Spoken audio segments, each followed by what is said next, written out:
Captain Tarkin! Da-na-na-na! I don't actually have much to say about this episode. I suppose I say that a lot.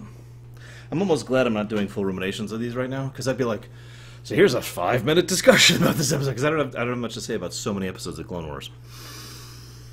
First of all, I am all in favor of the idea of not over-coddling people who you're teaching, whether it be children or students, anything like that. I'm really a big fan of the kind of let them learn through action, let them learn through experience kind of a method of teaching. But I also believe that that needs to be tempered with a little bit of moderation and understanding about circumstances. If you want to be considered for dangerous stuff and doing dangerous stuff, okay, I'm with that. If you want to go, solo the Death Star trench run, no. And I say that as someone who understands the original point behind the Death Star trench run, the impossible shot. You get my point? In other words, while I get where Ahsoka's coming from in this episode, this is a very strange place for that to come in. Like a very strange place, and I'm not really sure why she decided to make an issue of it here as opposed to, anywhere else whatsoever. Second point is everyone just feels a little bit not there in this episode. Do you notice that? Like, there wasn't any real character in this episode, just a sequence of events that were happening. It felt like they were trying to get to the point, but didn't really know how to get there, so they just kind of had people talking at each other, and then moving forward, and then talking at each other, and then moving forward, and then they get frozen in carbonite, reference, and then they get thrown forward, and they talk at each other, right? There's no energy, there's no pace. The episode just kind of meanders a little bit. Third point I want to talk about.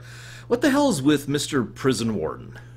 Like, I know we've already discussed the fact that the Separatists are basically cartoonishly evil, but Prison Warden guy is right up there with the pack of cartoonishly evil. He even has one of his droids executed, one of his brand new droids, so there's no droid effect that could be happening here, executed for failing, for saying the wrong word, because he's in a bad mood. I don't actually know. And something about his voice and his demeanor just comes across as pathetic. And maybe that's the point. Maybe that he's trying to be presented as someone who's pathetic, but the whole time I'm just like, okay.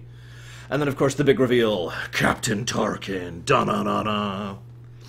Except he doesn't really do anything in this episode other than say that, and, General, people only earn my trust with action.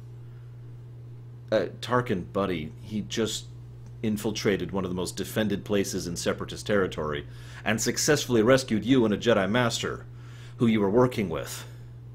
What the hell, buddy? I know you're supposed to be evil, Tarkin, but I figured you'd have a little more nuance to your evil, right? Than this.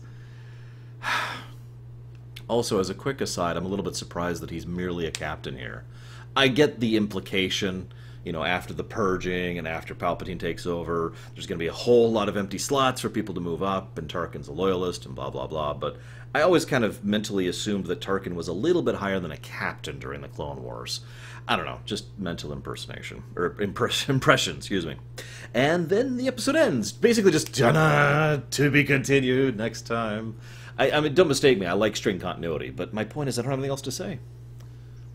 I guess we'll see where this trend continues as we finish off Season 3 next time. Oh, I will say one quick thing. It's better than Mortis.